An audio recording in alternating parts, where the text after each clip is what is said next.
What's up, everybody, and welcome to another edition of the JJSports podcast. I'm Joey, I'm Josh. and let's get right into it. Our first topic today is basketball. So, Josh, I got some crazy stats for you. Obviously, we only talk about 40 or more, or some other kind of achievement that piques our eyes. Then we'll get into our team. But let me bring the first one to you.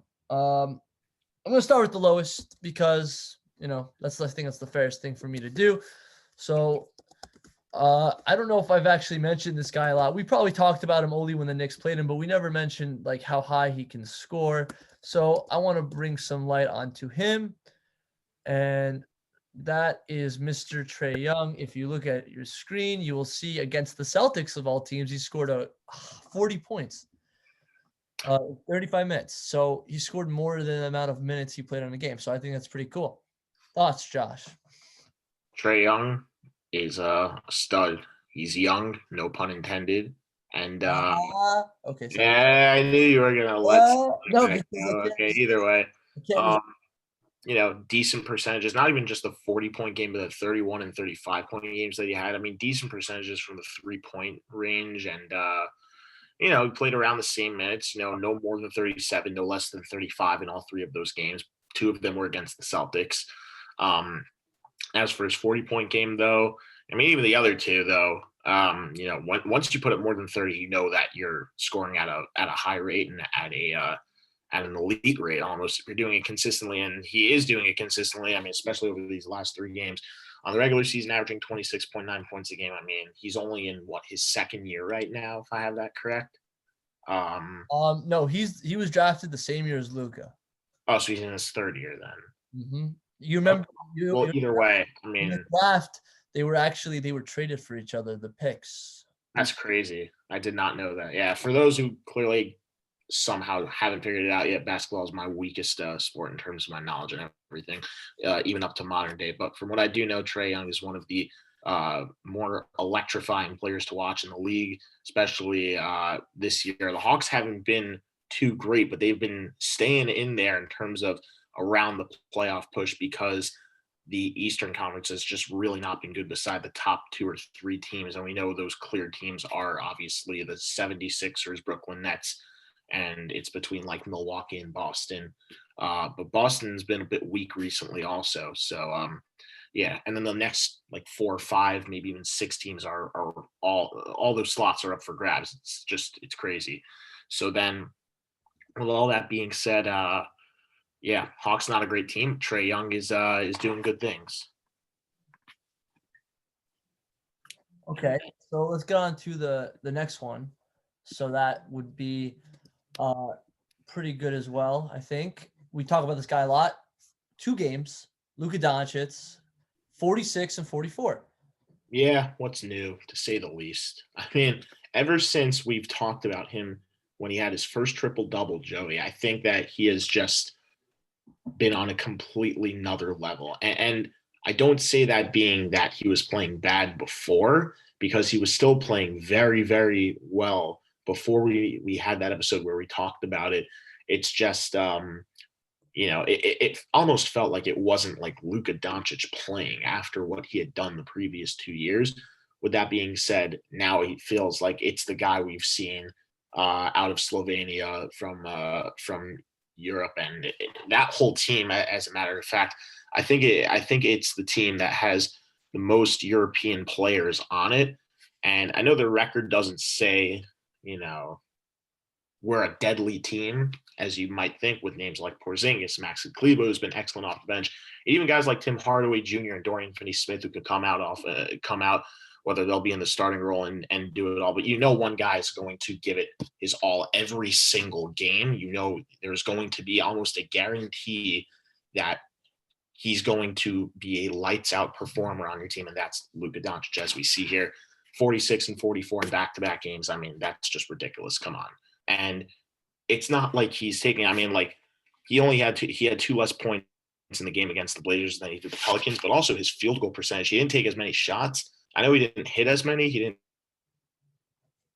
But even 17 for 30. I mean, like, if you're taking 30 shots and you knock down more than half of them, especially from 3-point range, he was 5 for 8 in both of those games. That's a pretty good percentage from 3-point. Anything above, what is it, like 35 to 45 is very good in terms of 3-point percentage, and both of those are over 50. So, yeah, he's excellent. And not to mention, it's not like he completely goes crazy with points and forgets to pass the ball or try to rebound, because he had 8 rebounds and 7 rebounds in those 2 40-point plus games. He almost had a triple double in the 46. He was 2 rebounds shy. And he almost had another triple double. He was 3 rebounds and an assist shy in the 44-point game. So, yeah, and his stats continue to go up. I think the last time we checked his stats in terms of the regular season, he was averaging like 26 points a game. That's up to 29.1. And I'm pretty sure we checked his stats last episode, if not 2 weeks ago. A lot can change, but by that much, like, that's not, points average per game. It's not something that just goes up in a game or two, unless it's like 2 games into the season. They're already like 30 games into the year, and he wasn't dropping 40 points a game back in like the first, I want to say, like 10 to 15 games. And then he had a triple double, and all of a sudden, wow, like, he's Luka Doncic on a completely another level. I love it. And like I mentioned, he's one of my favorite players to watch. He's not my favorite player in the NBA, but I enjoy watching him so much. Like, I know what I'm getting, and I want to see more of it. Like, good for him. So when I usually say these scores or something cool, I usually say like a lot of people, but usually I mention 2 of the same people. Luka's one of them. Do you remember who the other person is I always mention? If I'm not mistaken, yeah, I don't know. I was gonna say Jokic, but we've only talked about him like once or twice. Well, you're right. It is Jokic, Oh, because it is Jokic. scored Okay, I know we've been talking about him recently. Yeah, because last week or 2 weeks ago, or sorry, last week he scored a triple double. I think we talked about it, but even if we didn't, he scored one last week. See right here, Yeah. the Lakers Not won. surprising to see him And put up then a and then double. and then a few days ago against the Cavs, another triple double, Jokic. So Yeah, I mean, like I said, he's my favorite center in the game to watch. I think he gives the best of both worlds. He's the best offensive and defensive center combined, not strictly in one area. If it were my call, I think the best defensive center is a tie.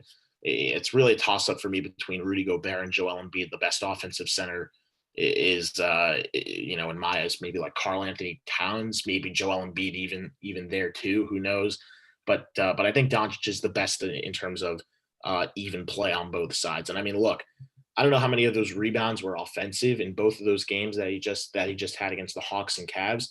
But I can tell you that one way or another, he's hitting double digits in both of them, and that's great. He had a triple double against the Cavs. 16 points doesn't sound like it was great from him, but 4 steals is very strong defensively. He had a block. He had 10 assists. He had 12 rebounds. He shot a pretty good percentage from the field and even from 3-point range. I know he only attempted 2, but to make 1 of 2, and he's a center. Centers aren't very strong shooters generally. He is, though. And yeah, and compared also to most of these other games, I mean, really the last other game I could see that he played any less than 33 was against the Cavs. Previous, if you scroll down, he only played 30 minutes. So for him to have played only 33 minutes, I know it sounds like only 33 minutes, but if you look, he's played 37 twice and 38 and 35, all within the last 5 games, not including that one against the Cleveland Cavaliers. So yeah, and in all stats, I mean, like, he didn't go insane in terms of scoring points, but I think that his play was very even. I mean, another 3 steals.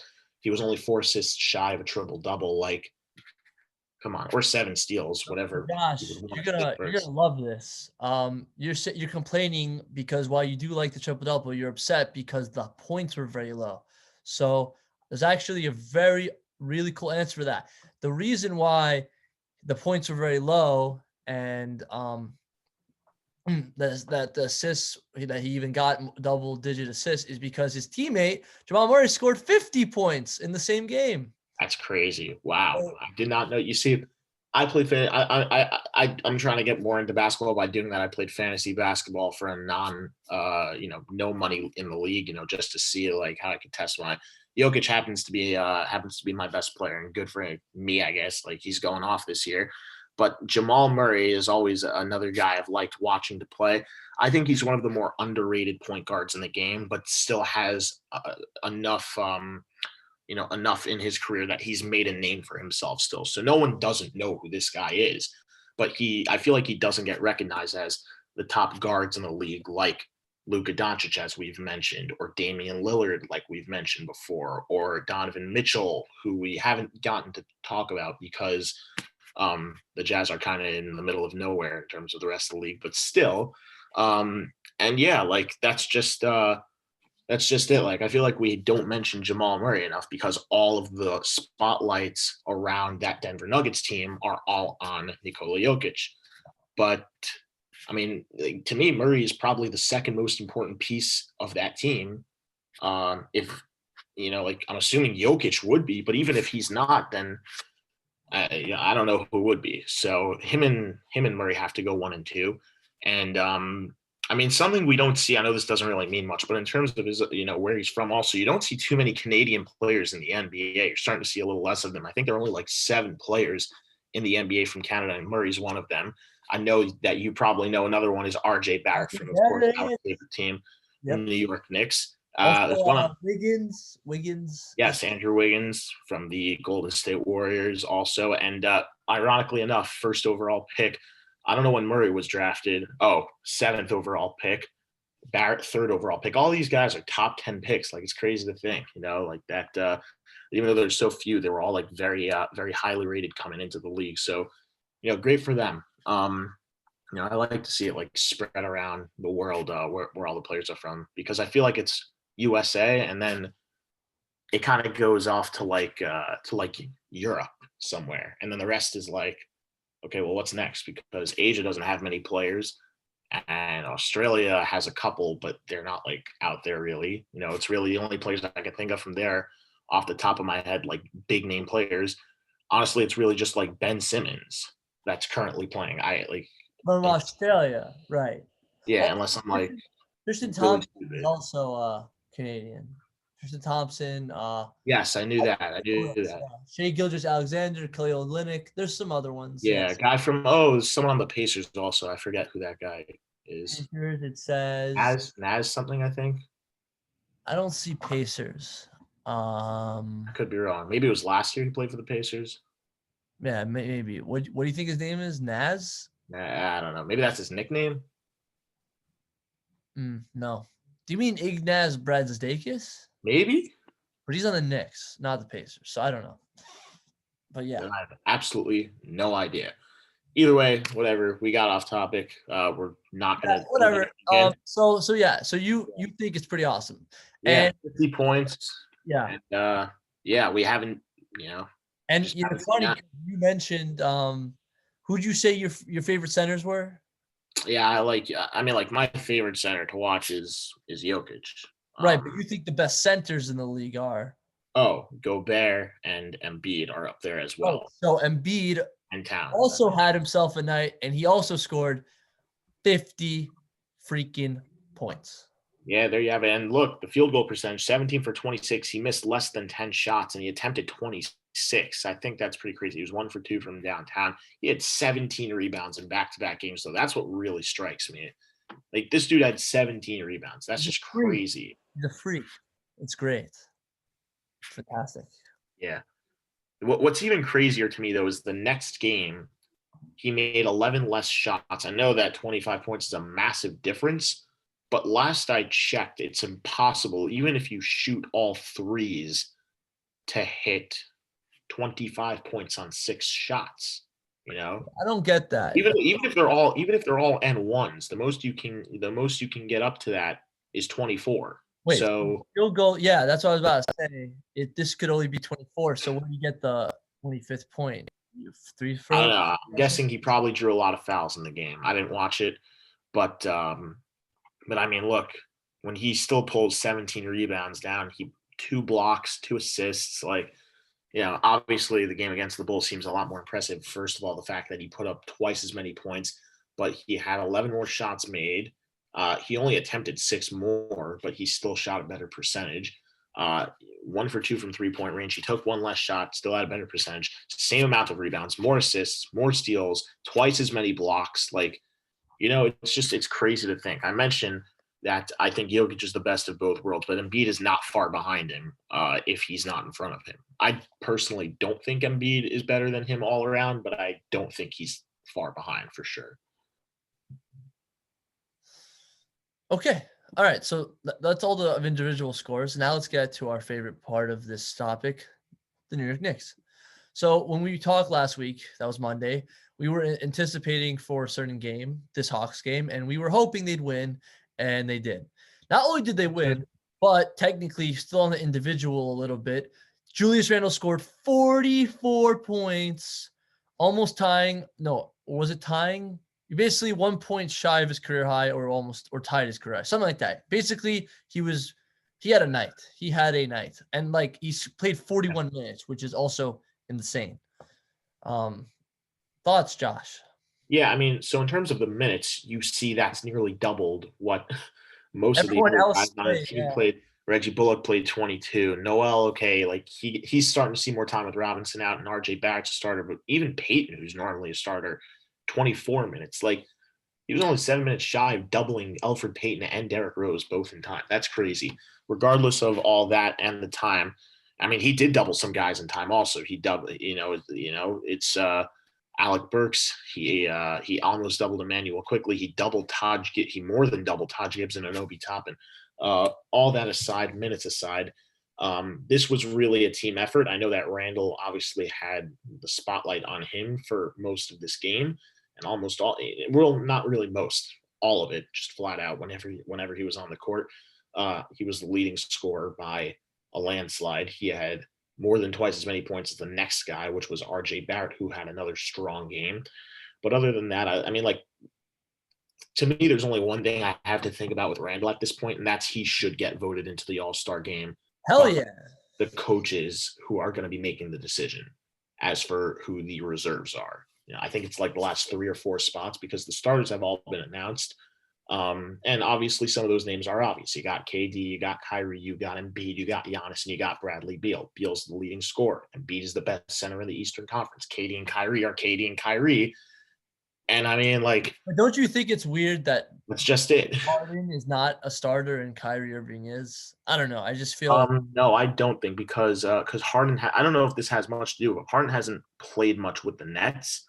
I don't know if that has to do with him being in the Eastern Conference and whatnot. Does that ever matter? Some protests, from Harden like not seeing as much time and stuff like that. I personally don't know.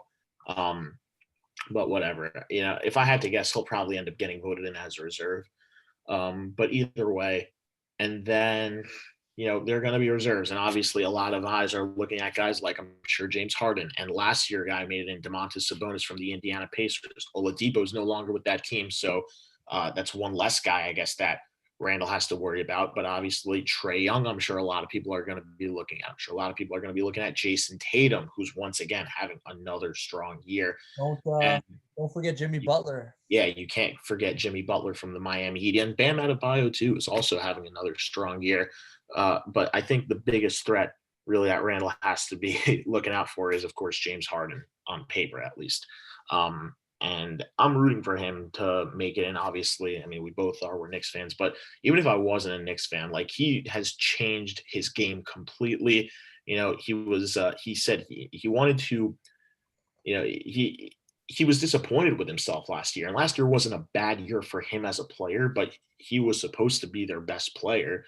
And he felt he didn't do that. He was talking about in the post-game interview, what he did, how he lost weight and he slimmed down and he changed his physique and he got more in shape. Not to say he was out of shape before, but even more, and to put himself in better condition. He's worked on that. He's done a lot, and his shooting percentage overall from 3-point range especially has shot up a lot compared to last year. He's more aggressive. He plays smart basketball still, and he's having a breakout year, really. Yeah. To think that this Knicks team is only one game under 500, a team everyone thought was going to crap their pants from the start of the season and not be anywhere. And right now, what are they, like the 6th seed in the Eastern Conference, and they still can move up? And I'm not even saying they could still move up because there's time in the season. Like they could still move up because they're playing like they can move up. And it's close with some of those teams ahead of them. And he's leading the way. Yeah, so I have just a thought. You say that the biggest competition to Randall is Harden. I kind of disagree because I understand how the voting works, but don't they need every position covered no matter what, even for reserves? That's At least true. But one. I mean, Randall's a forward. He's a Right, power and forward Harden's only, or not. is he also a small forward? No, but Harden's not, is my point. He's not. He's not. So I think his actual competition would obviously be somebody like Jimmy Butler, who is a forward, somebody like that. Right. Well, Butler's also a shooting guard, I'm pretty sure. It's possible. Well, I then think, like I'm saying, in terms of who's his competition then? Because the only power forward that's 100% better than him is Giannis, like in the East. I mean, so I don't know who is. Like I'm looking at a thing right now, and here I'll show. Here, let me share screen. I'll come back to the Knicks in a second. Here. So look at this. So this is the front court, right? This right. is like obviously you have Durant and Antetokounmpo and Embiid. Those are already solidified, right? Right. But then here are three guys ahead of him: Jason Tatum, Jimmy Butler, and as you said before, Bam Adebayo. So, So does he needs to be at least one of these guys out, right? Because like how many people you can't have.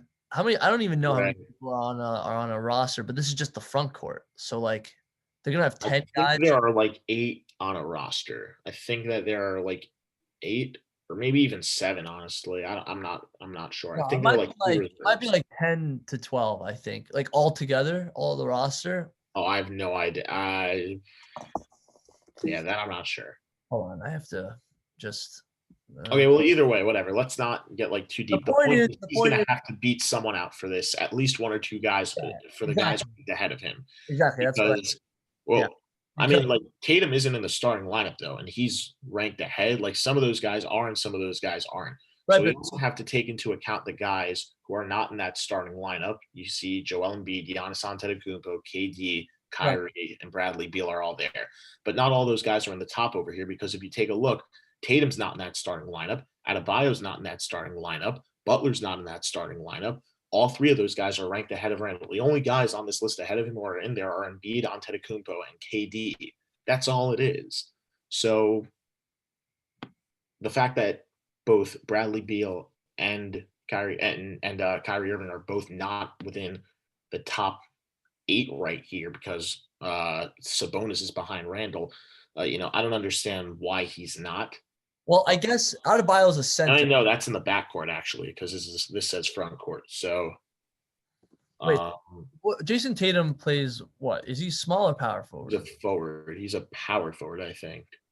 Okay, so if he's a power, and Bam's like a center. Forward. Bam's like a center, right? So yeah, he is a center. So he doesn't even need to beat Bam because Bam would just be the backup center. He has to beat either Jimmy Butler or Jason Tatum. And right. That's the challenge because I don't know if he could beat both of them. He probably might be a small forward actually. I could tell you right now, Jason Tatum. Does he plays both? I don't know. I mean, I'd have to see him play a game. He plays both, but I'm wondering what he plays more because who's the guy who's in front of him? Who would be the guy on his power forward? As far as I'm concerned, I'm going to see Celtics starting 5 and see if there's obviously a clear what's it called?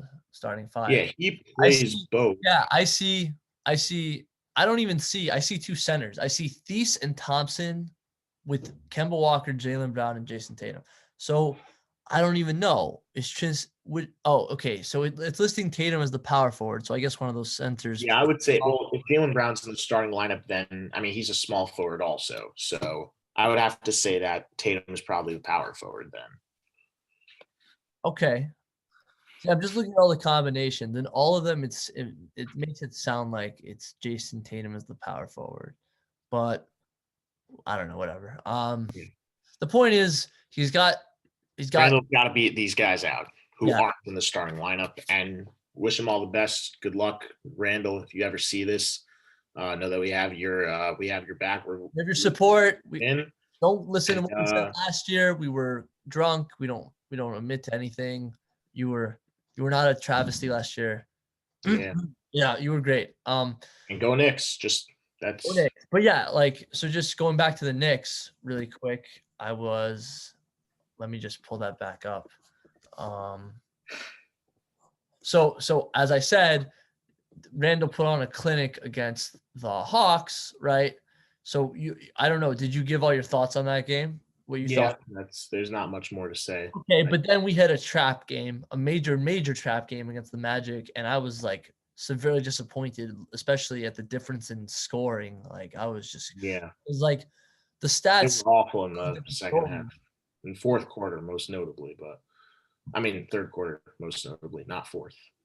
Yeah, so like they just kept scoring like 30, 30, 30. Like it was, I don't know what happened. Like why were we playing so anemic? Like you have any clue? Like did we just underestimate? We play down to our competition? I Like don't what? want to say they underestimate because we know they played the Magic earlier in the season. And the Knicks got out with an ugly win, a very ugly win. We talked about it on our episode back when that happened, how it wasn't pretty. It took them, to the last minute or two to finally like take control and get their head in the game again.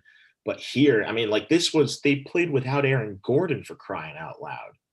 And to be fair, the Knicks obviously are playing without Mitchell Robinson, and the Magic did two things that completely just destroyed the Knicks, and that was let Nikola Vucevic just completely dominate inside the paint. Even if he wasn't grabbing rebounds or if he wasn't blocking shots, it was just getting to the paint and making things happen. Like even if he wasn't knocking down shots, also he was getting them off. He was putting pressure on the Knicks to go up, grab a rebound if he was going to miss, and if he made it, he made it. The other thing that really hurt him was the three ball because the Knicks did not shoot a lot of threes and they didn't shoot very well from three. The Magic, on the other hand, lit them up. They shot nearly 50% from the 3-point range. So that's a big thing. Pretty telling. They made 9 more threes than the Knicks all game long. Also, it doesn't help that the Knicks didn't attempt as many. And there were times that they did. Also, the Magic just attempted more shots overall. They shot a higher percentage. What really hurt the Knicks was the fact that they just couldn't get anything going in the third quarter. And for part of the fourth quarter, they really didn't have anything. Obviously, the Knicks were out rebounded. They were even in offensive rebounds, but that's not terrible. The assists, though, the Magic did a lot more teamwork. I think Randall, obviously, he had a strong game. But other than him, there really wasn't much to go around, in terms of, I don't know if you're going to go back to the stats for the players themselves, but there really wasn't much the Knicks had. I mean, like the highest number of assists was 5, and that was Elfrid Payton. The Knicks really didn't do a lot of passing. And normally you see Randall's into, even with like 7 or 8 rebounds, he's got a good like 6 or 7 assists. Same thing with Reggie Bullock, even though he's primarily just really a 3-point shooter from the outside. Noel, even as a center, I know he's not an offensive center. He's definitely more of a defensive type center. But even he is a pretty decent passer at times who can create space. And same thing with RJ Barrett. I mean, like, yeah, the points were there, but he didn't play in the fourth quarter. I mean, he played like 2 minutes in the fourth quarter, and those were like the last 2 minutes of the game when the Knicks didn't want to, when they emptied their bench, but he was on it. Like Barrett missed almost the entire second half, and it wasn't because he was injured. I don't know what Tom Thibodeau was thinking not playing him. I don't know if he had a reason, if Barrett did anything, but either way, like it didn't help. And Barrett was one of their better players. I think he had like 2 or 3 points in the second half, and he was very, very solid for them in the first half. So why he didn't play in the second half a lot, I don't know. Peyton, the same thing. He didn't play much in the second half either. And despite, only 3 rebounds, and he's a guy who people kind of look past in terms of, what he can do, like his hops and his aggressiveness. But we've seen like he'll go and he'll throw down or he'll go up there and grab a rebound. He grabbed 3 rebounds. He's tied with a couple other guys like Bullock and Burks, but he had 5 helpers. That led the team in only 13 points. He also had a very solid first half. Why he didn't play much in the second half, I really don't know. So the Knicks won ugly against the Magic the first time. They lost ugly against the Magic this time. But I don't know if you were going to get to it. They also had one more game recently that. Yeah, you hit the nail on the head. You said yourself, you weren't talking about that game, but you did say they had an ugly win. And once again, they had an ugly win. Like this was worse than that Magic game, to say the least. Yeah, it was kind of gross. Yeah. Look, as a lot of guys will say, whether it's coaches or players themselves in any sport. A win is a win no matter how you slice it. Okay, whether it's on the most ugliest of plays, whether it's a walk-off walker hit by pitch in baseball, if it's a really like nasty overtime winning goal in hockey or shootout goal in hockey, if it's like some really stupid missed field goal in football, or if it's like this, the way it happened with the Knicks. They were literally down, like they literally had the lead ever since the first quarter until like just under 2 minutes in the fourth quarter. And yet it helped that they never went down by more than one or two. It also didn't help the fact, though, that they scored 16 points in the fourth quarter, and a good 6 of those points were on free throws made that they were fouled intentionally to go, because otherwise they only scored 10 points in the fourth quarter, and they weren't going to put those up.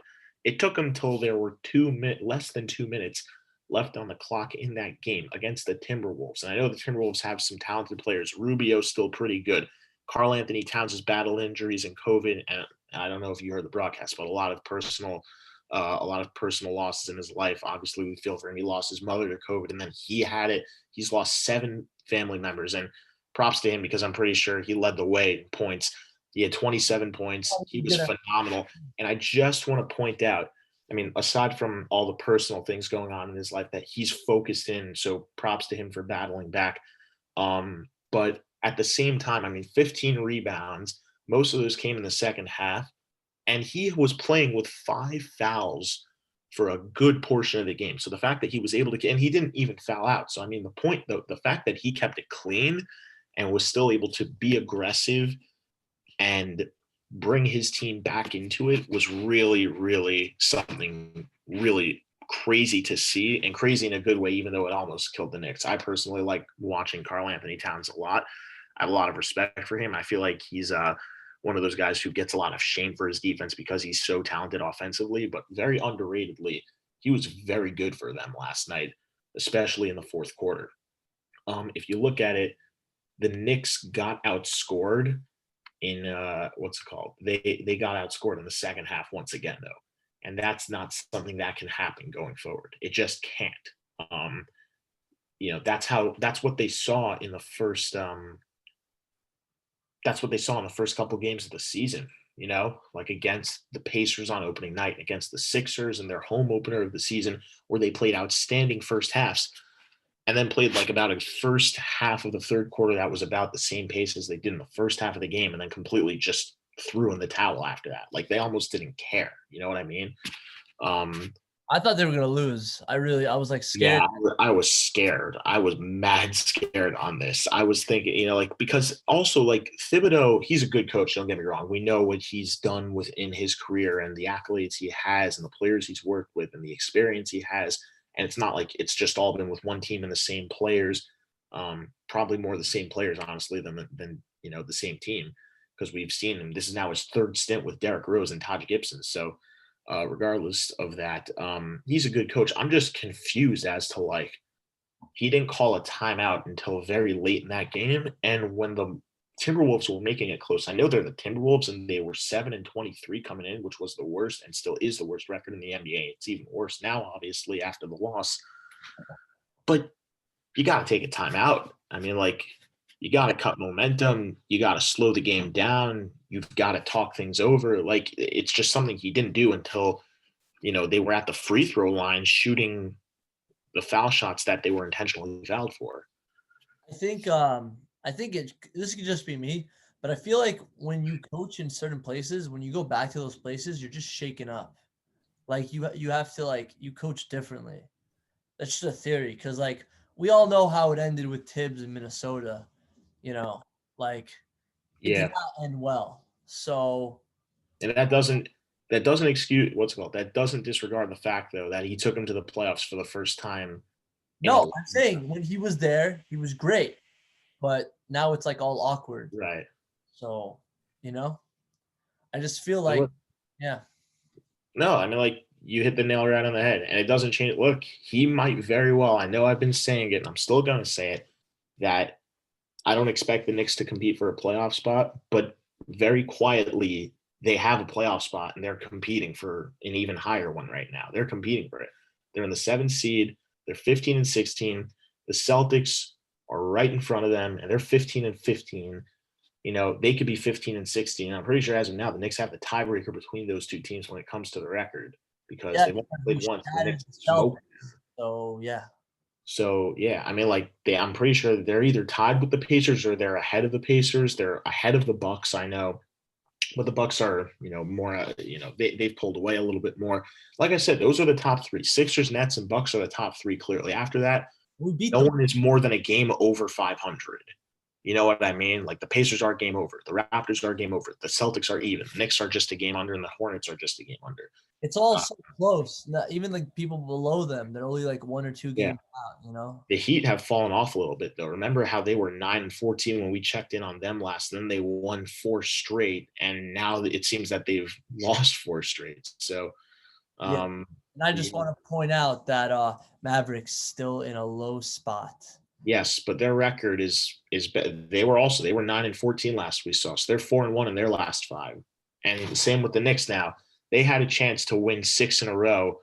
Obviously with the exception of the Magic game, because this would have been their 6th. It's now they're 4 and 1 in their last 5, but overall they've won 5 of their last 6 games. Just I don't know why you would say the record. You cut it off at like 5 and then 10 and then every 5 games. The one game to 500. So let's get them back. I mean, let's get them back in the, who are they playing? They're playing the Warriors. So they get the Warriors next, and they beat the Warriors in San Francisco last time. I think we're just about ready to wrap it up for the basketball segment. But Joey, just before, I mean, like now that you mention it, first of all, if you went back, you would see that the Knicks record at home versus away. And tomorrow is going to be the first time in a long time that Madison Square Garden is allowing fans for either the Knicks or Rangers. The Rangers are on the road right now, so they're not going to see them until they come back for their next homestand. But the Knicks are home tomorrow against Golden State, and it's the first time they've got fans. And what do you think? Are you excited, even though obviously we're not going to be there? One of the worst parts of this pandemic, like when it came to sports, I mean, I was happy sports came back, but the saddest thing is that there were just no fans. It looked, honestly, the first week it looked really scary, but eventually they've gotten used to it. I feel like I got used to it. Not all venues aren't allowing fans though. It's just like in New bigger areas. New York's a hot spot, so they didn't have any ever. So this is gonna be the first time, not including that playoff game in Buffalo, because no one cares about Buffalo. But no, seriously though, this is gonna be the first time there's gonna be fans in the stands, like real fans. So I'm excited, and we're better than the Mecca, Madison Square Garden. The Knicks and Rangers both going to get them in very soon. They're going to be the first teams in New York to get them. So they deserve it, man. They're the crown jewels of this city. Yeah. They're awesome.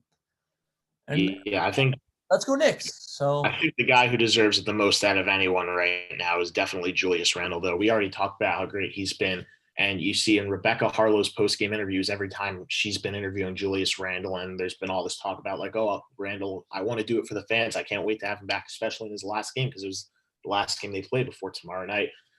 He said, I can't wait to have him here. When she asked him, how excited are you? It's your next game coming up.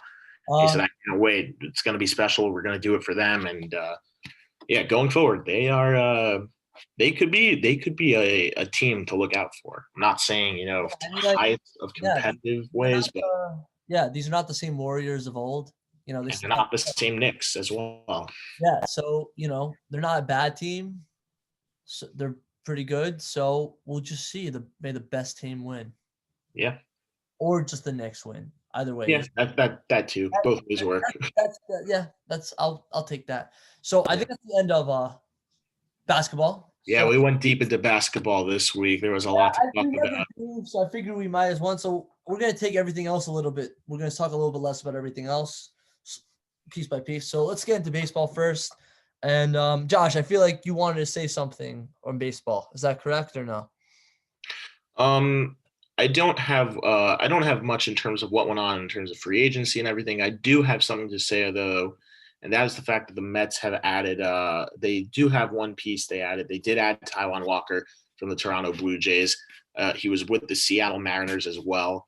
And this is a guy who's got a connection, obviously, with Marcus Stroman. They're both good pitchers, both starting pitchers. I know that they're starting pitchers, so they don't have much chemistry, if any, with each other, but he's a smart guy when it comes to his mechanic and his thought process on how he takes the game. He's only 28 years old. It's a 2-year, $20 million deal, so it's not like they're taking a risk on him with his age. There's not a ton of mileage on him. And regardless of all that, it's a very smart contract because they're carrying an option for a third year as well. And it makes him just the fourth free agent starter this winter to secure a multi-year contract out of everyone. Who are the others?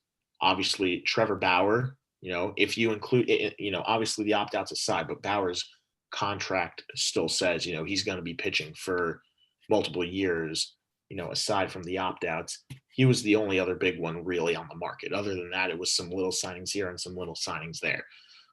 Corey Kluber, obviously, another one of them for the New York Yankees, as we've talked about in various episodes.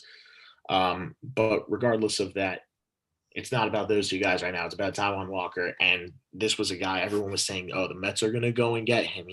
They didn't go out and get Brad Hand. They didn't go out and get Trevor Bauer. They could have gone both. The false report on Brad Hand going to the Mets by Ken Rosenthal. I mean, not that it was on him. There was some confusion there. Now he's very reliable. I don't think that was in any way. And in terms of Trevor Bauer, like we mentioned, especially in our episode with Barty, if you guys haven't seen that, go and check it out. That they did everything they could to try and land him, except land him. The offer was there. The money was there. He would have been the highest paid player regardless. I think it was only $2 or $3 million less. And he said in interviews, it really wasn't about the money in terms of the contract difference because they both had the opt-outs and they both had $40 million plus. The difference for him was two things, one more than the other. One, geography. He wanted to be close to home. Two, he wanted a chance to win a World Series. And while the Mets are making their name known right now and becoming better, obviously the new ownership change, new management, Sandy Alderson cleaned the house, and he's brought in now Zach Scott as the manager for the New York Mets. And they traded for Lindor, and they brought May and McCann, now Taijuan Walker. They signed Marcus Stroman again. With all those pieces that are there, the Dodgers were the other option. They're the previous World Series champions, and that team didn't change.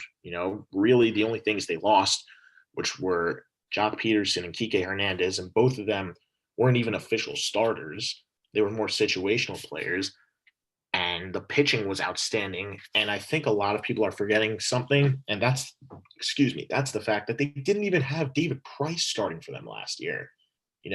Price has obviously declined in his career. He's not the pitcher he once was when he was a Cy Young caliber pitcher with the Rays, and even in his time with Toronto and partially in Detroit before he got shipped off to Boston again.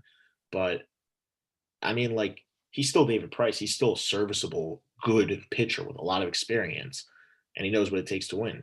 And the Dodgers won a World Series without him starting. He's still going to be pitching now. It's crazy. So obviously that was it.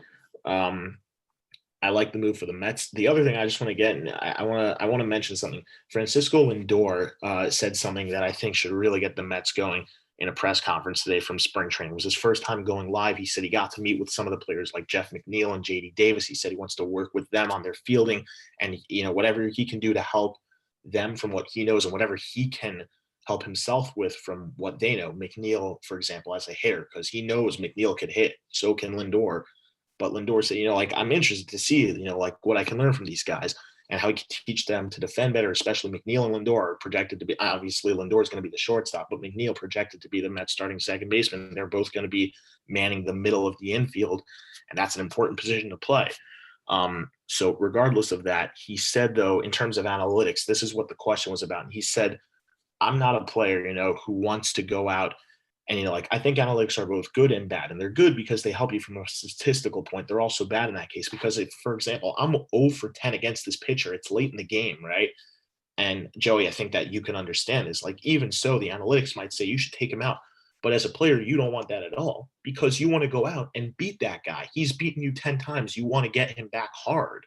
So, he said, that's what I want that's how I'm going to play. And I hope that, our team can play that way, that we're going to play with fire and we're going to bring it. I know a lot of people don't think the Mets are a great team because last year they were supposed to put it together after a very strong second half of 2019, where they were one of the top 5 teams in baseball in the second half of the season record-wise, and they didn't put it together in 2020. It wasn't even, it was almost the exact opposite. Like pitching was their strong suit, and their hitting wasn't the best. Obviously, Pete Alonso had a historic rookie season, but not much other than that. It was really just Jeff McNeil and Michael Conforto because Dom Smith was injured for most of it. Nimmo didn't play for most of that. JD Davis didn't play much in the second half. And Wilson Ramos, I mean, like, we don't talk about him anymore. But regardless of that, I said we don't talk about him anymore. I didn't say anything. I laughed. Oh, okay. I thought you said, okay, whatever. Bottom line is that, he said this is going to be a team that's going to go out, work hard, give it their all. And even if they don't have the experienced managerial staff, obviously Chili Davis helps to be the hitting coach, but Jeremy Hefner, like, he might have fixed some spots in the pitching last year. He's still a little sketchy, if you ask me.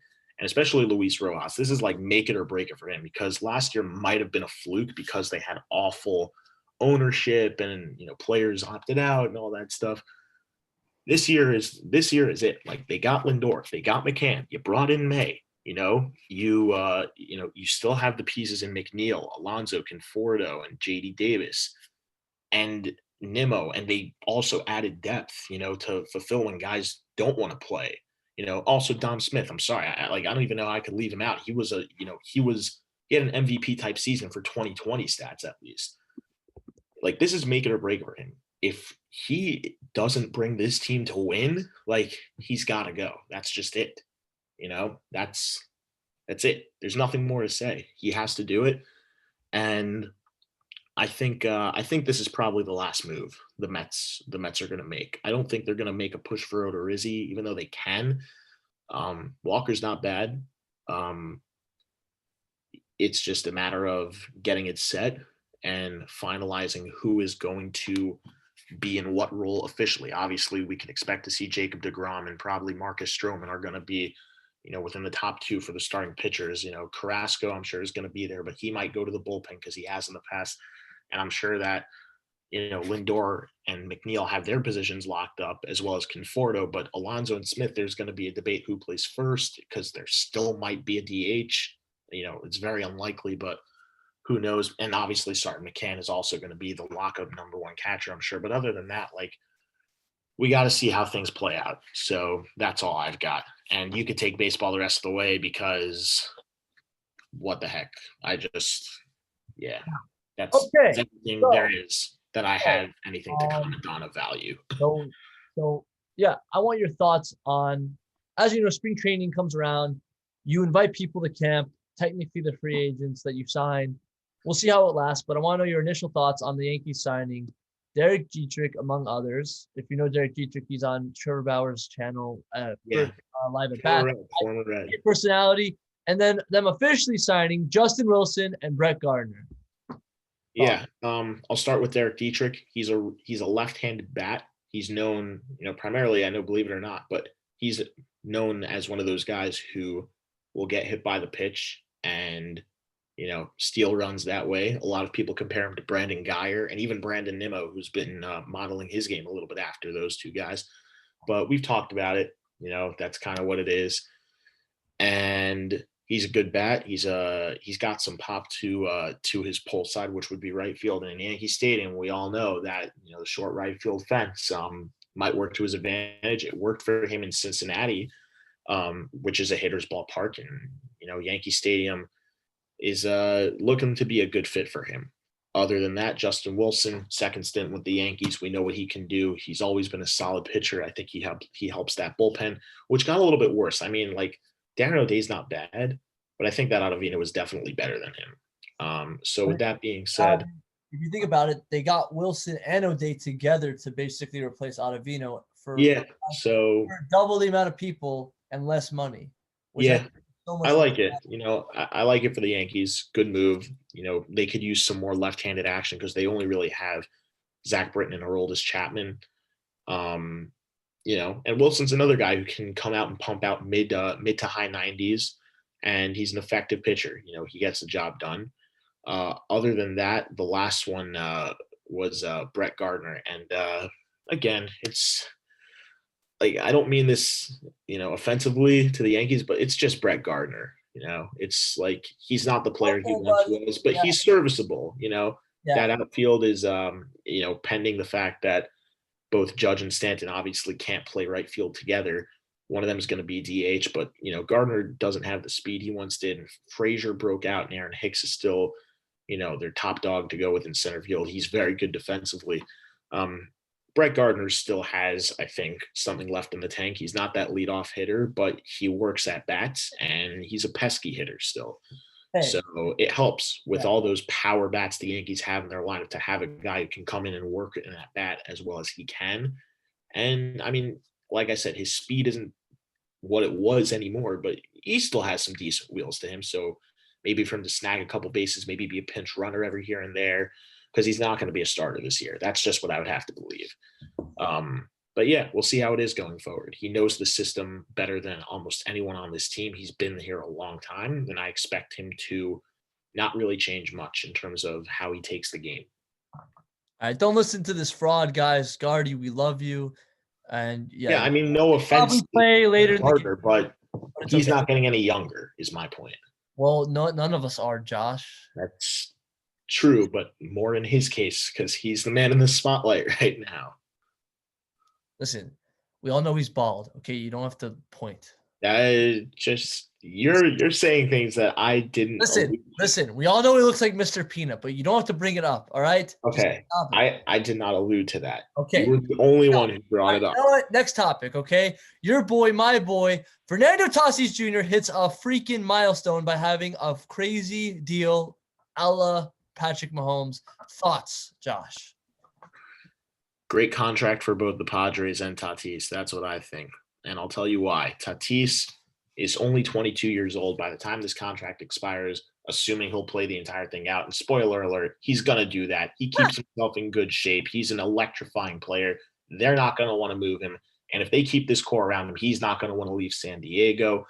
$340 million. It's just over $24 million a year. So it's not like he's getting paid $30 million plus for the next 10 years. It's a long-term deal. Obviously, 10 years isn't much shorter, but 14 years, he'll be 36 by the time this is up. And it's not like the Padres are emptying out a dump truck of money, similar to the way they are in Machado, or the Phillies are to Bryce Harper, or the Angels are to Mike Trout, or the Mets probably will be to both Conforto and Lindor soon. I'm hoping for the best there. But with that being said, I think they got good value for Tatis because I think he is worth more than $24 million, a little more. But he's, I think he's worth anywhere from 25 plus at least right now from what we've seen. But 14 years. Yeah, 14 years though, I think is really, it's That's good. I'm sure. Machado, his teammate, and Harper got. I think they got 13. No, wait, did they get 13? No, Machado, I think, signed a 10-year, 300. And Harper, what did he get? 10 or 13? I think he got 13 at 330 total. Yeah, Trout and Harper got 13. So he's on contract for more than those two. That's ridiculous. And less money also. And right now, I mean, MLB is ranking him as like a top 5 player or a top 10 player in the game right now. So they got good value for him. That's what I think. I like the contract. I like the years. I think Tatis is happy with both. I don't think he's going to rave about the fact that he could be making $6 million more if he has a legitimate shot to win titles, over the next 6 to 7 years from what we're seeing, because the other interesting thing about this is they've bought out his, the rest of his rookie contract. They bought out those, so they wouldn't have to go with the arbitration and everything. Like right now, he's going to be making $24 million, or just over $24 million. He's not on his rookie contract anymore. From here on out, it's a 14-year deal. It's not 14 years from the time that his rookie contract ends, which wouldn't have expired for like another 3 or 4 years. So good move by the Padres to do that. It's less they'll have to deal with. They'll be able to keep him around as part of this core for most of their players, because Grisham is young. You got control of him for some time. You still got control over Hosmer and Machado and Tommy Pham and Jake Cronenworth. Like, they have control over a lot of these guys. I wouldn't be surprised to see, to see this core around for a good amount of time and for them to be competitive, maybe even a dynasty. Who knows? Um, and that's just all in the offense. They still have Clevenger and Blake Snell and Chris Paddock and Denilson Lamet and Yu Darvish. I mean, like, come on. What's not to like about this team right now? And this is just the icing on the cake for them. That Tatis is getting paid a $300 million plus contract for more than 10 years. I mean, he deserves it. He's worked his butt off. The only thing I'm concerned about here is that he just hasn't proven he can really stay healthy, because I know that he played all of 2020, but that was 60 games. I don't know if he even played in all the games. I'm not saying like if he took like 4 or 5 games off during the season, because almost every player did that. But I'm saying like in 2019, he only played half the season, maybe even a little bit more, maybe a little bit less. He hasn't proven he could stay healthy for a full like 100 plus games consecutively. You know what I mean? So that'd be my one thing going forward, but I don't think it's a problem. I don't think it's something to worry about. It's just a lingering thought in the back of my head. Okay, and then the last thing, we talked about how there's 2 big trades left, or trades or whatever. We said Jake Odorizzi, who still hasn't signed, but the other one has. Who is it? Well, first off, before I tell you who it is, you mentioned how the Padres spent a lot of money on this Tatis deal. It had to cost them in some way. Maybe they couldn't afford someone else. Who was it? This guy. Mr. Trevor Rosenthal has just signed with the Oakland A's for a 1-year, $11 million contract. Josh, thoughts? Yeah, good for him. And the A's obviously losing Liam Hendricks, that was a big piece of their bullpen. He was arguably, he won the reliever of the year in the American League this past year. But he is arguably the best relief pitcher in baseball. I know there's a lot of talks between Josh Hader and Aroldis Chapman and even Kirby Yates, who was, spoiler alert, on the Padres, but didn't have such a strong 2020. And the way the Padres, bolstered their bullpen, obviously, in the trade with the Rays when they got Jay Cronenworth, but they also received guys like Emilio Pagan. And yeah, they also got Tommy Pham, and they shipped off Manny Margot in that trade.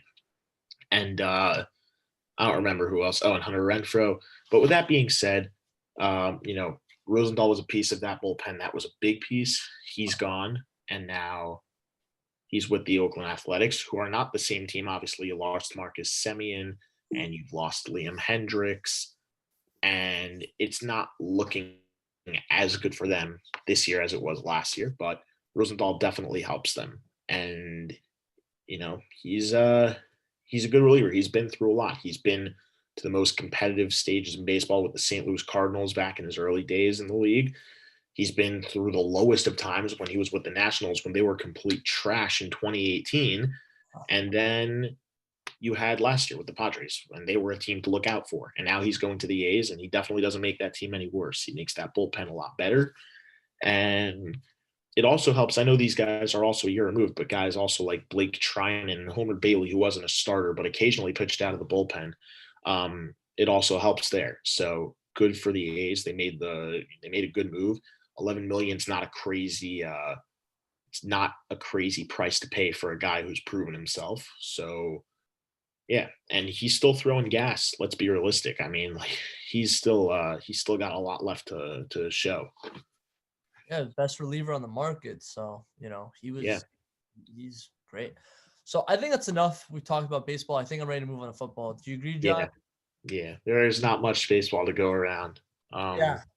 Although I have contingencies in place if none of the sports have any big news coming up. I got something planned just in case.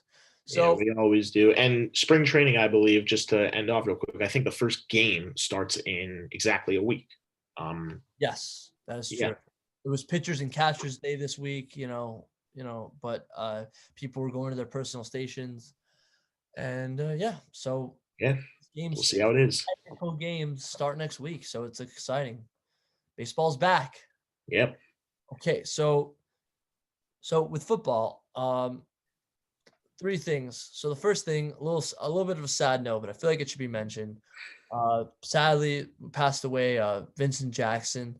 Yeah. When I heard about it, I was just very sad. Someone so young and to go out the way he did. It's kind of nuts because he played for the Buccaneers. The recent, the Tampa Bay Buccaneers. And like It's kind of weird, like the way he's ended, his life has ended. So I don't know if you've had anything to say, Josh. Any thoughts or anything? Yeah, no, he was back when he played, he was one of my favorite players to watch. I feel he was very underrated as a wide receiver. He was a 3-time Pro Bowler, and he played in the year back when guys like Victor Cruz and Wes Welker were the top dogs in the league, and Greg Jennings and Jordy Nelson and all those guys were out there. And he never really had a chance to do something great with his career in terms of, like winning a Super Bowl and everything. Like the Chargers were solid when he was there, but they weren't really a Super Bowl contender. And with the Buccaneers, I mean, that's when the Buccaneers were just completely awful. You had Josh Freeman as your quarterback, and it was really just like him. Like you had Doug Martin for 1 or 2 of those years, and um, maybe LeGarrette Blount back at the time, but there was nothing special. Like he was really always a solid player. He always made the team better where he went. He was always a hard worker, wasn't full of himself, had a great attitude on the court and off the court. So, I mean, or field, excuse me, and he's going to be missed dearly by, the football world and his outside world. He did a lot off the field. And I mean, 38 years old. I know he wasn't playing anymore. That's not super young, but he wasn't old for sure. He's especially for where he was, obviously in his career, just finished off before. So, rest in peace, Mr. Jackson. And, we wish your family and everyone around you the best through these tough times. Yeah, our hearts and prayers go out to the family. Yeah. I hope you find peace where you go. Definitely a career to be remembered for a lot of good reasons. Yeah. Okay. So now so second story, very interesting. Okay, so I want to set the stage. So Josh, you remember how the Patriots, who we all, we don't like. We don't talk about it anymore.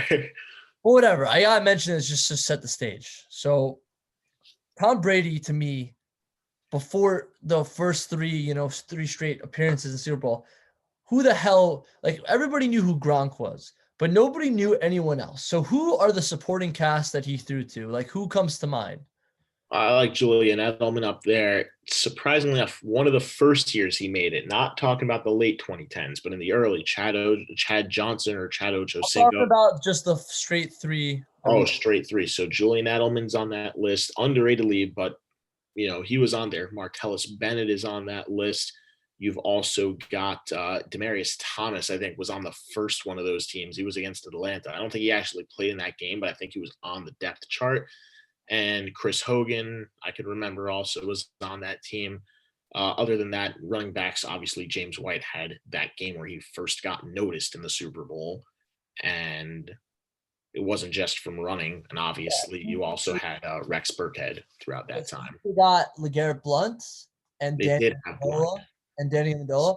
But you actually did say who I'm talking about. So Chris Hogan, do you know what he used to do before he was in the NFL? Did you ever hear? But I feel like I'm gonna know it once you say it. So he used to be a lacrosse player. For some reason, Belichick decided to waste a draft pick on a lacrosse player because he thought, hey, maybe this guy could be physical and catch a ball. So guess what? After many years of service to NFL, Chris Hogan has decided to technically retire and declare for the premier lacrosse draft. Like, what? That's interesting. Yeah, I don't know how it works. Wait, hold on. Before you say something, I guess after playing for the Jets, you might as well just retire. Okay, anyway, yeah. I had to say that. Okay, yes, keep going. Who knows? Maybe he'd go back to Tampa and try to win another Super Bowl with Brady there. But either way, him, Amendola, Edelman's forcing a trade. We're all going. Who knows? Or maybe he'll go to Kansas City because they've picked up all the guys who used to be serviceable, like Le'Veon Bell and Sammy Watkins and all those guys. True. Anyway, whoever revived their career. Watkins revived their career. Yeah, just go to Le'Veon Bell, not so much, but Watkins definitely has. In terms of Chris Hogan, I don't know how the prime of the career works in terms of lacrosse players because I have no idea what age they retire at. I'm just going to assume it's still the same with the rest of sports like football, baseball, and hockey and basketball where it's somewhere from like 26 to like 35-ish. And, Yeah, he's 33, so he doesn't have so many years left in his prime as far as I'm concerned, but who knows if lacrosse players play till they're like 45, then I'm sure he's got a long I way to don't know. go. Like, I don't I know. have absolutely no idea, and it's not something I plan on finding out right now, so with that being said, I mean, good for him. If this is what he wants to do and he's able to pursue it, then, you know, I'll ride by it. If it's what he wanted to do before he began to play football, look, he's already got Super Bowl rings. Like, he might as well just throw in the towel after the Jets, as you mentioned, and say F it, and I'm gonna do what I wanted to do before. Seems like that's what he is doing. And Yeah, good luck, buddy. We'll see you in a year. yeah, I wish you the best, Mr. Hogan. We'll see you in Yeah, the Super Bowl next year. It's okay. You're yeah, not, you're it's not all good. laughing. And we definitely won't be surprised or upset to see you back with Brady if you decide I'll be not to embark upset. on the lacrosse journey. Really, I won't be upset because I just think that the Bucks are going to set themselves up to fail again, even though they're probably not going to, because we know what happened this past season. I said they were going to. I said they were going to get to the biggest stage just to see them fail in front of their fans, and we all know how that worked. Okay, I was eating bigger piles of crap than you trees used to eating when he makes a call like that.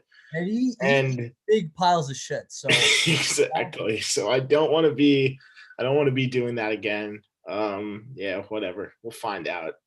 but Uh, yeah. I'm So sure I'll be right and wrong at the same time. So whatever. Only time will tell. okay. So the last thing, which is the biggest, and I know you definitely heard of this.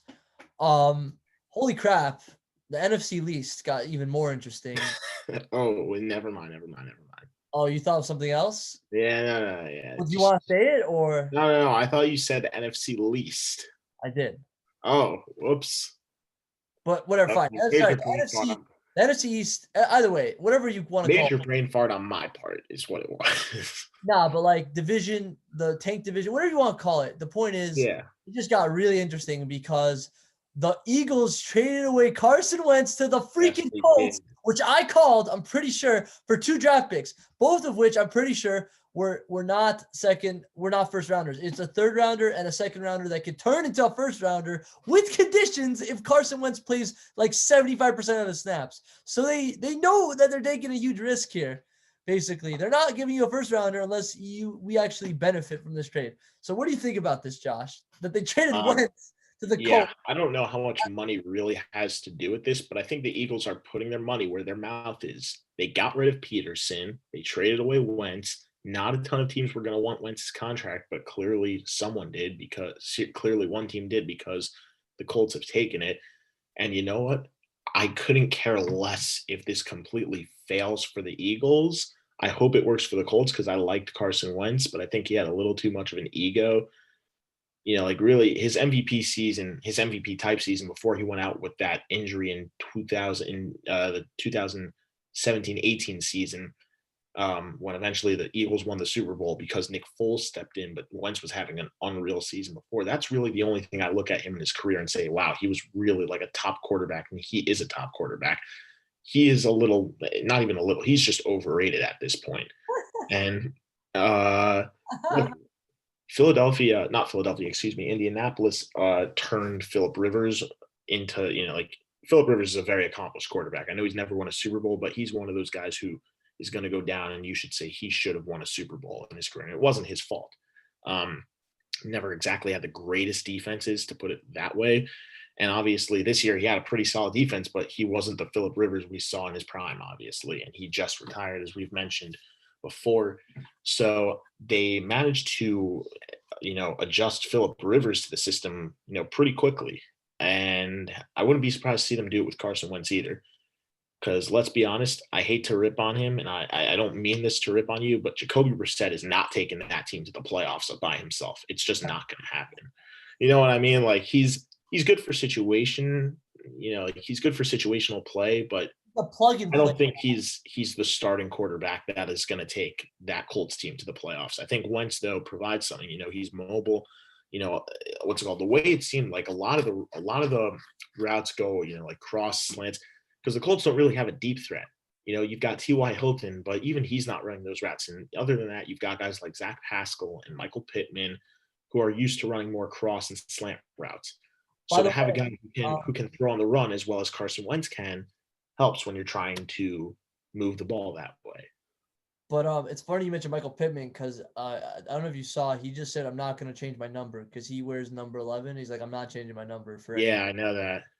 I didn't see that, but I know he wears number 11, and I don't know what Carson Wentz is doing about that. So, and look, it's not like Pittman has to because he had first dibs. So, we'll see. If you see, oh, that's not what I meant to show you. Okay, well, I meant maybe to, we'll get to wear number 11 this year. you know what? It didn't come with, it came under Carson Wentz. When I said that, he said, yeah, he says he won't give up. You won't give up number 11 to Carson Wentz. Okay, yeah, whatever. We'll see how it goes. Why I actually thought this could be a huge win for the Colts is because when was Carson Wentz's most successful season? It was under his OC. Who was his OC? Frank Reich, the coach of the Colts. So I feel like if anybody can bring Wentz back to even like a half of what he used to be, Then it would be him. Frank Reich. Yeah. Like, screw Doug Peterson. He doesn't get all the credit. I definitely could attribute some of that to Frank Reich. Yeah, Like, it's it's not all Joe Judge. Patrick Graham was a huge part of it. So yeah. So I hope this works out for the Colts and not for the Eagles. Yeah. I mean, like we both do. So just let it be what it is at this point. Because on paper, this trade only looks worse for the Eagles and great for the NFC East teams. The only thing that's happening is we're forgetting now that Jalen Hurts is going to be the starting quarterback in Philly, and he's looking like a real good player. So, but now no pressure because look, no more Peterson, so that's a plus. Actually, no, because now they'll be able to like manage that team competently. But I mean, either way, now not only you're not going to get benched abruptly like an idiot, yeah, but you don't even have anybody to get benched for. So yeah, exactly. I mean, like they do, but like, why would it happen? who would they bench him for? Do you even know the backup quarterback for the Eagles? I don't know his name, but I know they have one because he Are you sure they have one though? Maybe they don't have one. Maybe he doesn't. He got benched in the last game, like, and they were eventually at one point they were down to like their third string starter. So, whatever. Yeah, that guy. Right. I forget what his name is, but who cares at this point? The Eagles are looking like a pile of trash right now. Like, good for them. They got whatever. Let's just end it there, man. Yeah, I think they had to get whatever of Wentz in order to actually try to compete. But like, man, oh man, this deal on paper doesn't look good for them unless they hit on one of these draft picks, which is probably not going to happen because you're talking about a third and second round pick right now, and the second's not even official yet. So we'll see.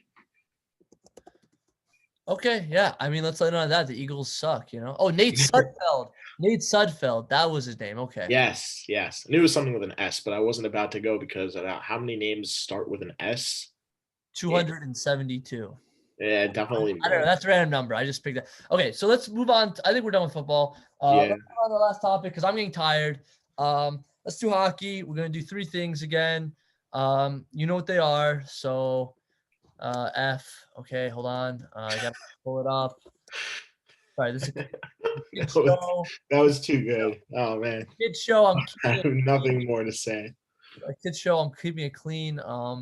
Okay, so what do you think? Nico Hischier, the effing Devils captain now, after 2 weeks in protocol, they decided, hey, let's come out of our sewer hole, and let's name this boy captain we drafted like 3 years ago. Because man, yeah, good for him. Good player, hasn't played, and I've got no idea where this Devils team wants to go. I'll give him credit. They are playing with a lot of fight right now, and Lindy Ruff has really coached that team well. And it's crazy because they really don't have a superstar anymore. No, they do not.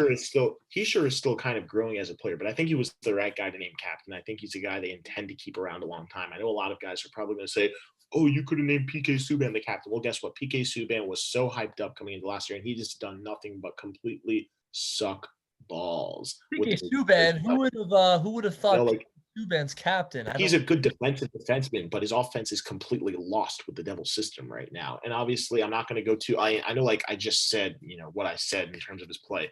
But to be fair, in his defense, PK, if you're watching this, I don't mean this anything personal. Even though you're a Devil, I still love you as a player.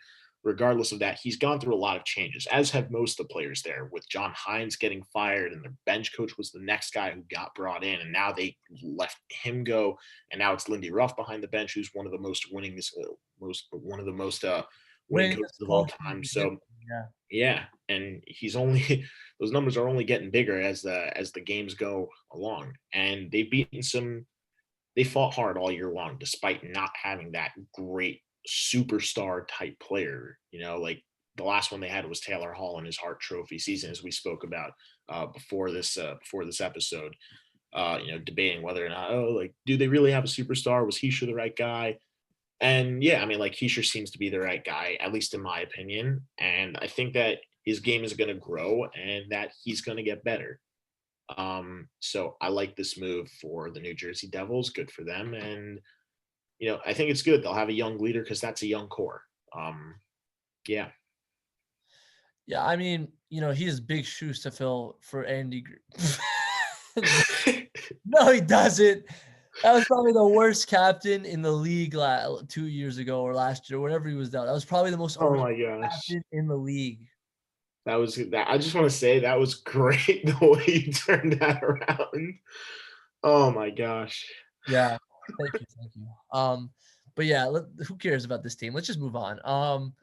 So let's talk about a team They are the Eagles of the NHL. let's just talk about a team we actually are impressed by, even though we really shouldn't be. Well, Yeah. two in fact. We talked about one of them. That would be the Blackhawks last week. But still really impressive how they're doing without Taves and Kirby Doc and with a goaltender whose name I still forget. Colin Delia and Malcolm Subban. No, I knew Subban, but that other guy is the one that starts. Colin Delia. Yeah, that guy. So that's pretty shocking. But what's even more shocking is the team that got the second overall pick, and it wasn't like a crazy thing like how the Rangers got the first overall pick and they were they deserved the second overall pick. Right. Yeah, because they stunk like really bad, are literally in the 4th seed. And we all know how it works. Top 4 seeds make it to the playoffs. And yeah, it's only by a game to the Coyotes and they're tied with the Wild technically, but like, holy crap, how are the Kings doing better than the Wild, who are one of the best up and coming teams in the league? Like last week we predicted it weren't the Wild at 4 or the Coyotes or something, like it wasn't the Kings. So what do you think about this, Josh? Because this is pretty shocking. Well, I was pretty sure I said either Minnesota or maybe even Anaheim could somehow sneak into it because Anaheim was there before. And let's be realistic. I know that the Kings, I mean, like I was the one who said I wanted to talk about the Kings. I just want to point out in the bottom 4, the biggest gap between the 5th seed and the 8th seed is only 2 points. That's not crazy. So that can change in a day. In terms of LA, though, I'm really impressed. Most recently, they just tonight beat the St. Louis Blues 3-0. Incredible effort from Jonathan Quick. Incredible effort from Dustin Brown, who had 2 goals, including an empty netter, which put it away late in the 3rd. And that defense, I mean, like Andreas Athanasiou also was spectacular for them. But that defense really stuck with the Blues all game long. And it's not like they got dominated because there was a lot of even play. They broke a lot of it up through the neutral zone. I watched this game tonight. That's how I knew this. But yeah, like you shut guys down like David Perron and like Jaden Schwartz. And on the depth end, guys like Oscar Sundqvist and Robert and Zach Sanford. And on defense, Torrey Krug, who signed that fat contract at the beginning of this year. And Justin Falk and Robert Bortuzzo. And like, like it's just, this is a Blues team that could be competing for the Stanley Cup this year. And I know it's only one game, but I mean, like the Kings are not exactly a powerhouse. I know their record says otherwise for now. They've surprised a lot of teams. I mean, like they're tied with the Avalanche for points right now. Think about that. The Avalanche, a team that a lot of people, including myself, are predicting to win the Stanley Cup this year. Like it's crazy. You know what I mean? Crazy when you look at the OT losses, you pick up right when you look at that, it's not. But to think that the Avalanche are in 3rd place right now, like they're tied with the Kings. You're talking about a team that was going into the playoffs looked at to come out of the West as the favorite last year. Maybe Vegas, who knows? But those were the top 2 teams, Vegas and Colorado from the West, going up against Philly and Boston, in the playoffs last year. And all 4 of them, not all 4 of them, 3 of those 4 had early exits.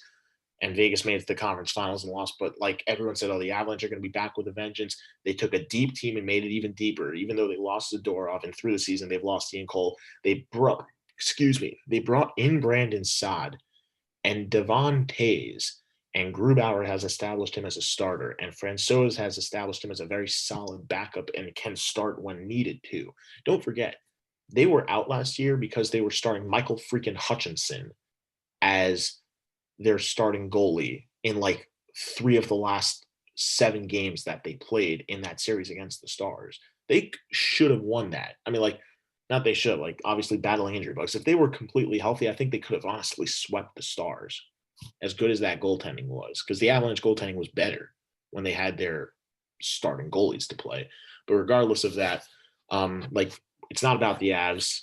It's about the Kings, and they're playing good hockey, and I'm excited to see them going forward. And they haven't even brought up Alex Turcotte and Arthur Kaliev.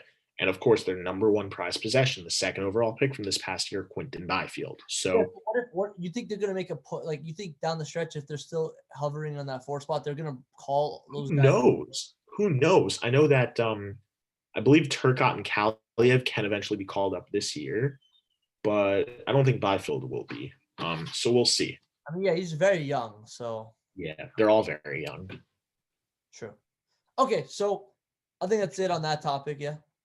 Yeah, that's Well, pretty one much more thing to it. talk about, and it's of course our favorite team, the New York Rangers, who will have fans soon. So that's exciting.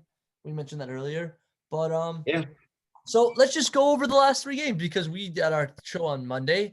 So we were having high hopes for the Tuesday game, which was against the Devils, of course. And just like the We know Knicks, how that went. we fell into a trap game, which actually Yep. really sucks because I'm not gonna lie to you. While it was a trap game, it wasn't really because it was actually, if people really watched the game, it was close. It was close Until the third. until like the Until last the 5 third. minutes, something like Yeah. that. Then the Devils just blew the door open, and I don't know what happened. It was like very weird. And I think if you remember me saying about the whole goalie situation is that, okay, Shesterkin, I love you, but if you're not hot and we're in a high leverage game, you need to put Georgiev in. So we've talked about this game. Obviously you have to just quickly just point out how Buchnevich had that great goal and Blackwell coming back. Who Got a continued to goal, impress, by the way. that was impressive, but it wasn't enough. But then we go to the second game, and this game was amazing. Okay, Oh, yeah. first of all, Georgiev was in, and he was great. He was fantastic. Yeah. And he Okay, nailed it down against Philly. I told you, I think Georgiev, when we did that special Rangers edition on Thursday night, right before that game, and I said, listen, like, I don't think Georgiev ever started a game against the Flyers last season. The Flyers swept the Rangers. The Rangers didn't win a game last year against the Flyers. It was all Henrik Lundqvist, and maybe Shesterkin got to start to get them, but I think all 4, and if they didn't play 4, then all 3 of them were Henrik Lundqvist. Georgiev didn't start a game against them. So we know that Georgiev obviously hasn't seen them yet, but the Flyers, that also means, well, he hasn't seen the Flyers haven't seen him, and they don't know what he's like. So I think that they made the right move to start him. I told you I'd expect to see Georgiev as a starter. He gave up an early goal, which was debatably his fault, debatably not his fault. Not going to get into that. And the last goal, I mean, also debatably his fault, debatably not his fault. Rangers went and got it done. And Joe Micheletti and Steve Valiquette were both saying something very interesting that I don't know if you were listening to it, Joey, but if you, it was intermission. But if you didn't hear it, it was saying, he gave up a breakaway goal earlier. He gave a breakaway goal to, I don't remember who. I don't remember. Not in the Flyers game. But he gave a breakaway goal, I think, like recently, in like one of his last moments or something like that.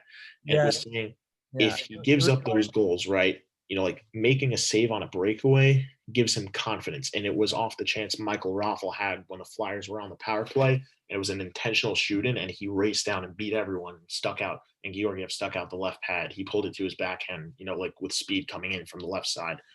So it wasn't like a breakaway, but it was still a breakaway. Like, he wasn't skating straight for 2/3 worth of the ice in terms of distance, but he was coming in alone. I think you're referring to the game against the Bruins with Marchand. Yes. Yeah. Thank you. He wants that one back, Yeah. He does. So, he gave up 2 breakaway goals in that game. One was Chris Wagner shorthanded, and one was Marchand to win the game in OT. No, And but it's funny because I think he robbed him the first time, and then we had a scoring chance, 2-on-1, and then he came back and no, that wasn't a breakaway. That wasn't a. I mean, like that was a play by Marchand where he just deked around and had a shot and decided to try and deke. No, I'm just That saying. wasn't a breakaway. That No, wasn't like a straight up I'm saying breakaway. he stopped Marchand, then we get the 2-on-1. We miss. And then he gave up another breakaway to Marchand. Yeah, and we're just like, oh. Yeah, I'm saying that first chance wasn't a breakaway on Marchand. That was like a 2-on-1 that Yeah. I Marchand got. deked around. I'm saying that was a crazy save. I thought they were going to score that time, and I was like so Fox happy. blocked it. Yeah, Fox blocked it. That It was a wasn't. great block. That was a Yeah, great. he had Georgiev beat. Yeah. Fox made a very nice play. Regardless of that, so Steve Valiquette, obviously a former goaltender, and Joe Micheletti in the middle of the game when it was happening in the shootout. Valiquette did this after the game on the postgame show, and he said, it's great that Georgiev got the nod in the shootout. Obviously, probably wasn't going to switch. You don't see that too often. But even if he was thinking, it's great that he was the one who played, because after giving up that breakaway goal and stopping one, especially early in the game, it's good to think, he knows he's not going to get beat to get his confidence up. And you know what? Good for him, because he rebounded and he got it done. And I know he gave up a goal to Couturier, but he also stoned Van Riemsdyk and Kevin Hayes. So good for him. Notable performance. Yeah, I mean, great job. It was a great job, Yeah. I mean, and in this game, it was nice because, Blackwell got another goal. Mm-hmm. And of course, it was nice to see Panarin get back on the score chart in his first game back. And what I loved about that is Panarin made a crazy pass to Brendan Smith, and Brendan Smith just like a nice lift up, just like right through Carhart. It was like, I was like so happy, It was kind of easy, but kind of not. Like it was just like, it was so fast, a little chip shot, because everyone thought that Panarin was going to shoot that, even Carter Hart, and he basically just fooled the goalie, and Brendan Smith got on the board, not just as an assist, as a goal. So I like seeing the defensemen get involved on these plays. I mean, Boteto also getting an assist. So this was a great game. It was a great game. And it didn't end there, because what happened was tied. We went to a shootout, and right off the gate, baby, Capo Caco, boom, rocket. He just faked out the goalie so nice. He undressed the man. The man was naked and shamed. It was amazing. Okay, you took it a little too far there. The point was the dude was just confused. He confused the man. He put a spell on him. I think he convinced him so hard that he was going one way, and just boom. Maybe he tricked himself even. He just oh, you know what? I guess it's going to go this way. He had that split second. He did say in his post-game interview that he wasn't sure what he was going to do, and that he doesn't think about it right away. I think it's just like an instinct type of thing. Instinctively, he just changed his mind, boom. And then obviously Panarin just did the nice Patrick Kane, slow skate. Yeah, he's only 60. He was only 62% coming into that shootout. That's what the broadcaster on Philadelphia said.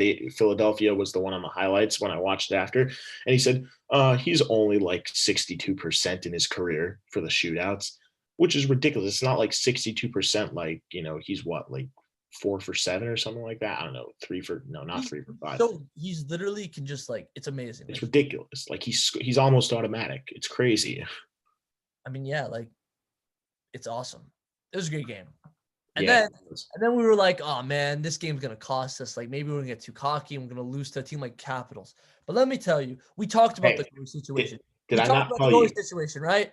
So we said Georgiev's got to play against those teams that we know he can beat. Those Islanders, those Flyers.